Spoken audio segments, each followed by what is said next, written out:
ఓం నమో వెంకటేశాయ.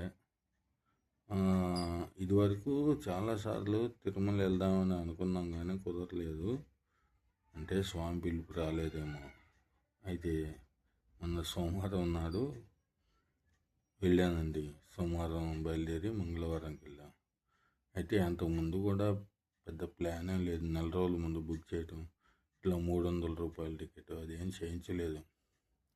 Just 2 days ముందు railway ticket book చేశాను. Waiting list వచ్చింది. కరెక్ట్గా బయలుదేరే ముందు సోమవారం రోజు రాత్రి 7:20కి ట్రైను లింగపల్లి నుంచి ఎక్కాము. ఎక్కిన తర్వాత అది ఒక 2 hours లేట్ అయింది. అయినా కానీ అది ఒకందుకు మంచిదే వెళ్ళండి.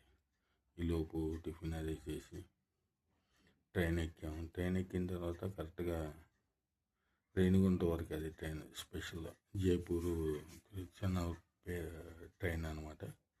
అయితే దిగంగానే వెంటనే మీకు పైకి ఇది జీప్స్ ఉంటాయి కదా, అది ఎక్కాము. మళ్ళీ అక్కడికి వెళ్ళంగానే తలనీలాలు ఇచ్చేసాం.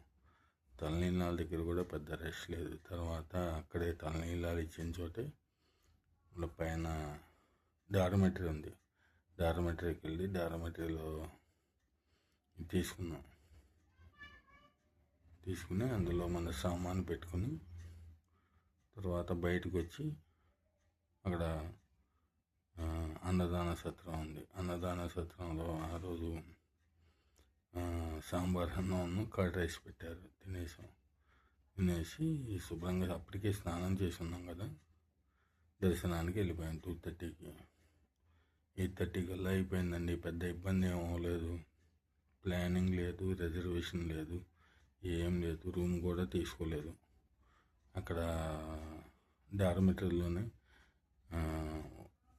ఒక షెల్ఫ్ ఉంది. ఆ షెల్ఫ్ ఇచ్చారు. ఆ షెల్ఫ్లో మన సామాన్ పెట్టుకుని లాకర్ అనుకోండి లాక్ చేసుకుని అక్కడే స్నానం చేసి బట్టలు మార్చుకుని భోంచేసి వెళ్ళాం. 8:30 కల్లా అయిపోయింది. మళ్ళీ 8:30 నుంచి వెంటనే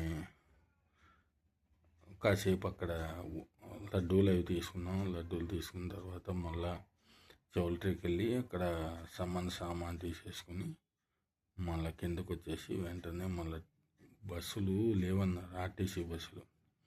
అయితే ప్రైవేట్ బస్సులు ఎక్కేసి 12:20 కల్లా ఇక్కడికి వచ్చేటప్పటికి 9:30, 10 కల్లా వచ్చేసాం హైదరాబాదు.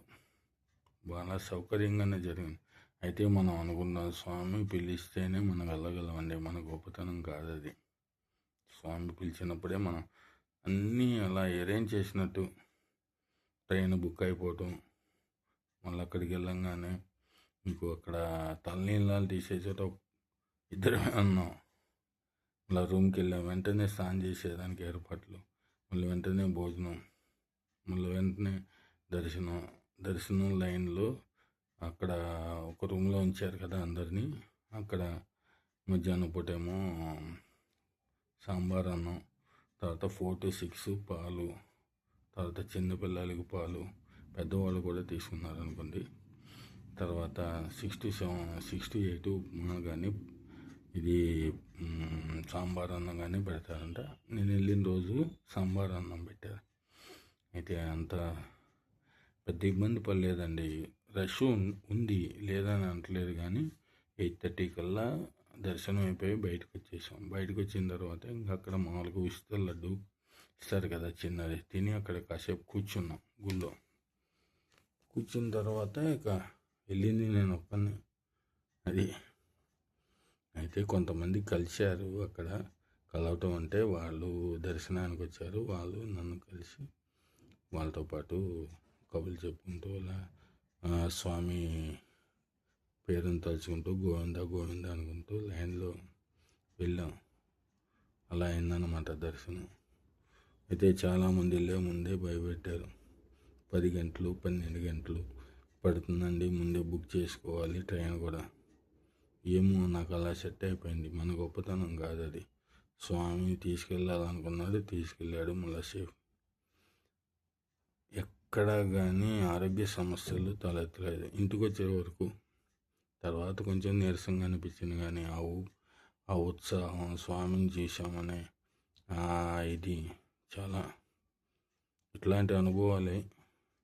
ఏది ప్లాన్ చేసుకుంటే జరగవండి. ప్లాన్ చేసుకుని 6 నెలల క్రితమే ప్లాన్ చేసుకుని వెళ్ళలేని వాళ్ళు చాలామంది ఉంటారు. అనుకోవాలి, అనుకున్న తర్వాత టక్కున అలా వెళ్ళిపోయామంటే ఆ విధంగా జరిగింది నా తిరుమల యాత్ర. అండ్ వీడియోస్ పెట్టాను, అంటే పైన కొండపైన పెట్టకూడదు కదా, మామూలుగా కిందవి నా యూట్యూబ్ ఛానల్లో పెట్టాను. ఓం నమో వెంకటేశాయ. ధన్యవాదాలు. ఇది ఇంకోటి, అక్కడ సౌకర్యాలు బాగున్నాయండి. లోపల దర్శనానికి వెళ్ళేటప్పుడు క్యూ కాంప్లెక్స్లో కూర్చోబెడతారు కదా రూములో, అక్కడ ఏసీ అన్నీ ఉన్నాయి.